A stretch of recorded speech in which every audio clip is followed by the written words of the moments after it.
I believe Jeremiah didn't just lament for the people of his time of Judah and Jerusalem, but he was also lamenting over the great city, Babylon, which is America.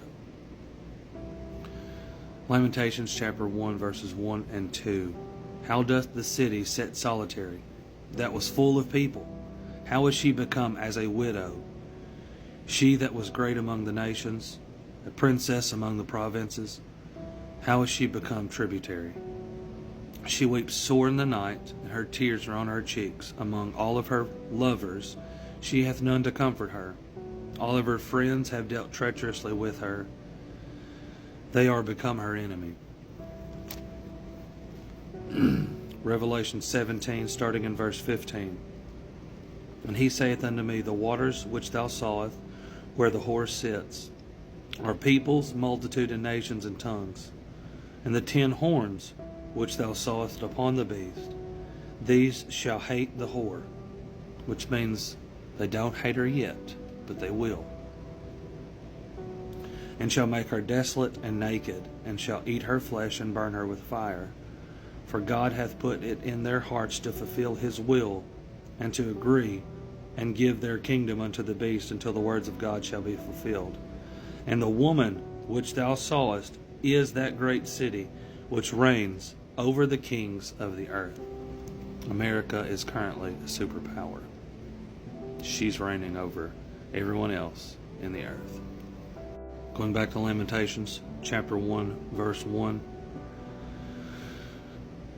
How doth the city sit solitary, that was full of people? How is she become as a widow? She that was great among the nations, a princess among the provinces, how is she become tributary? Revelations 18, starting in verse 7. How much she hath glorified herself and lived deliciously, so much torment and sorrow give her. For she saith in her heart, I sit as a queen, I am no widow, and shall see no sorrow. Therefore shall her plagues come in one day, death, mourning, and famine, and she shall be utterly burned with fire, for strong is the Lord God who judges her. Going down into verse 17. For in 1 hour so great riches is come to naught, and every shipmaster, and all the companies in ships and sailors, as many as trade by sea, stood afar off, and cried when they saw the smoke of her burning, saying, What city is like unto this great city? And they cast dust on their heads, and they cried, weeping and wailing, saying, Alas, alas, that great city wherein we were made rich. All that had ships in the sea by reason of her coastline, for in 1 hour she is made desolate. Lamentations chapter 1 again, now going into verse 3. Judah is gone into captivity because of affliction and because of great servitude. She dwells among the heathen. She finds no rest.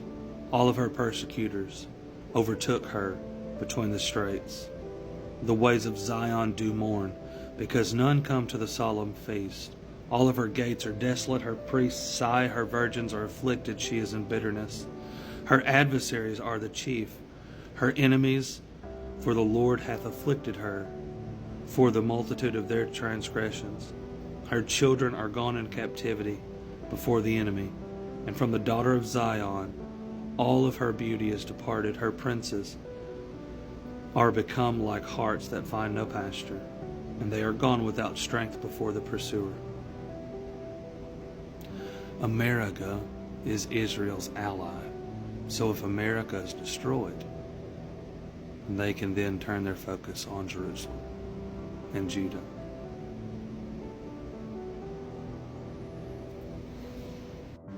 Now going into verse 7. Jerusalem remembered in the days of her affliction and of her miseries all of her pleasant things that she had in the days of old, when her people fell into the hand of the enemy, and none did help her. The adversaries saw her and did mock her at her Sabbath.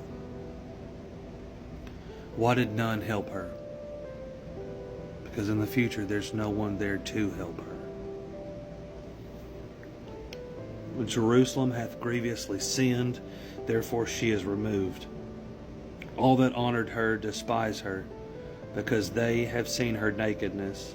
Yea, she sighed and turned backwards. Her filthiness is in her skirts. She remembered not her last end. Therefore she came down wonderfully. She had no comforter. What does Jesus tell us in John chapter 14?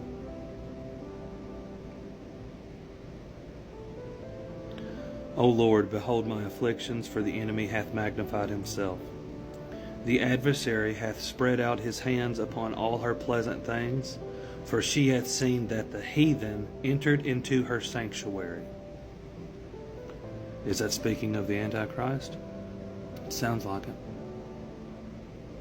Whom thou didst command that they should not enter into thy congregation.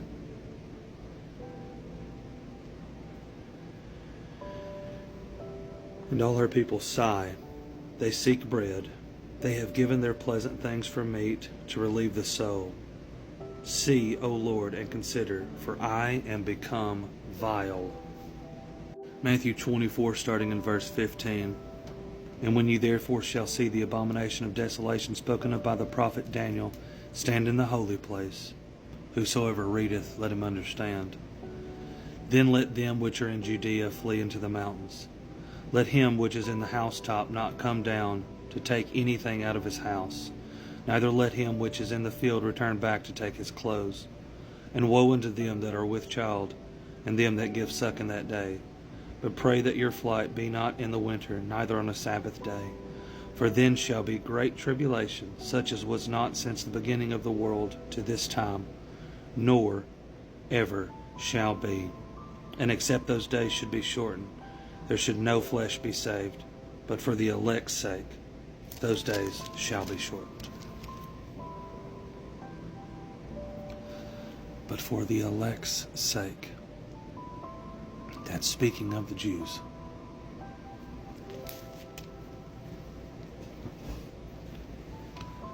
Verses 12 onward of Lamentations chapter 1. Is it nothing to you, all ye that pass by? Behold and see if there be any sorrow like unto my sorrow, which is done unto me, wherewith the Lord hath afflicted me in the day of his fierce anger. From above he hath sent fire into my bones, and it prevailed against them. He hath spread a net for my feet, he hath turned me back, he hath made me desolate, and I faint all the day. The yoke of my transgression is bound by his hand, and come upon my neck. He hath made my strength to fall. The Lord hath delivered me into their hands, from whom I am not able to rise. The Lord hath trodden under foot all my mighty men in the midst of me. He hath called an assembly against me to crush my young men, and the Lord hath trodden the virgin and the daughter of Judah as in a winepress. Revelation 14, starting in verse 16. And he that sat on the cloud thrust in his sickle on the earth was reaped. And another angel came out of the temple which is in heaven, and he also having a sharp sickle. And another angel came out from the altar which had power over fire, and cried with a loud cry to him that had the sharp sickle, saying, Thrust in thy sharp sickle, and gather the cluster of the vines of the earth, for her grapes are fully ripe. And the angel thrust in his sickle into the earth, and gathered the vine of the earth, and cast it into the great winepress of the wrath of God. And the winepress was trodden without the city, and blood came out of the winepress, even unto the horse's bridle, by the space of 1,600 furlongs. Jeremiah wasn't just lamenting for the people of those times, he was lamenting for those in the future.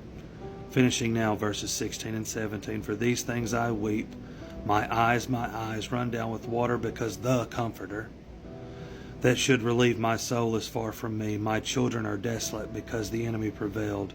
Zion spread forth her hands, there is none to comfort her. The Lord hath commanded concerning Jacob, that his adversaries should be round about him. Jerusalem is a minstrous woman among them.